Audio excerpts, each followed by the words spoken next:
Hey guys, the story I decided to tell you about is the day my wife went into labor. She had a high risk pregnancy and she was on bed rest for pretty much the whole time she was pregnant. So after 33 weeks, the doctor was like, you know what? I'm gonna lift your bed rest and you can go out, go to dinner, movie, come back. Just don't stay on your feet all day. I was like, okay, fine. So that weekend, we decided to go to see a movie and we seen 22 Jump Street. It was the first day we've been on in months, so we were excited and we were having a great time. We were laughing, joking around, and everything. And as I was in the movie theater, I kept getting text messages. She didn't realize that her friends from church decided to throw her a surprise baby shower, and she kept asking me, "Who's texting you? Who's texting me?" I'm like, "Oh, it's just my soldiers from work." She's like, "Oh, okay." So they're getting ready as we're out there, um, and then after the movie, I decided to take her to Ruby Tuesday because they still weren't ready. So we went, and the waitress she tried to sit us in a booth, and I'm like, hey, I know you see this belly. She's big. She can't sit in the food. It's too tight. So my wife asked if we can give her a table. She said, yeah, that's fine, no problem. So we had a seat, and she took her order. And as my wife kept drinking some water, um, she started complaining about her back, her upper back. And she asked if I can rub it out. I was like, yeah, it's fine. So I was giving her back rub. She said, it feels better. So I sit down. And she kept saying it kept getting worse. So I'm like, oh, man, what's going on?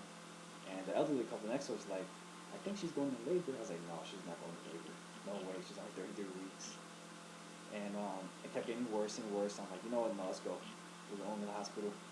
So I hopped in the car, and I took the food with us because I'm like, you know, we can eat it later. But she's not going to labor, so by the time we go home, she'll be good to eat.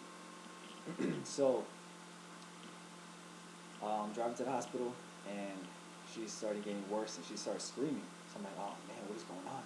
So I started panicking, and I'm going the wrong way. My wife is like, where are you going? The hospital's not this way. I was like, I don't know what I'm doing right now. I'm panicking. I'm freaking out. So I turned around. I ran a few red lights, and my wife was like, "What are you doing? You're gonna kill us! Try not to kill us before we get to the hospital." I was like, "Okay, I'm trying, I'm trying." So finally, I get to the light right before the hospital, and I make that left. She's like, "This ain't the hospital." I'm like, "What is it?" She's like, "That's the hospital over there."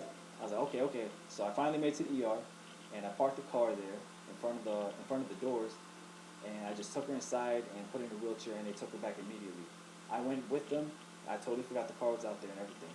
So finally, we got into the room. The nurse is like, "Okay, what's going on?" They took her blood pressure and all that stuff. Like, "Okay, someone's gonna be in here in a minute." 10 minutes go by, 20 minutes go by, 30 minutes go by. I'm like, "Hey, something's not right. Somebody needs to come in here and help my wife." They're like, "Sir, someone will be in a minute." And still they haven't came in. So I'm like, you know what, get your stuff, let's go. We're about to go to another hospital. I was upset. I was really highly upset. They couldn't say nothing to calm me down. And they're like, finally, the nurse came in. They're like, okay, I'm sorry, sir, we're here. And what's going on? And they started taking her blood pressure again. And they're like, yeah, you are in labor. And I'm like, what? I see blood in her finger. I'm like, I'm freaking out now. And they're like, sir, calm down. It's going to be okay. They're like, yeah, you're 3 centimeters dilated. I was like, wow. And the next day, my wife had a beautiful baby girl, and I was so excited. It was on Father's Day, and I couldn't be happier.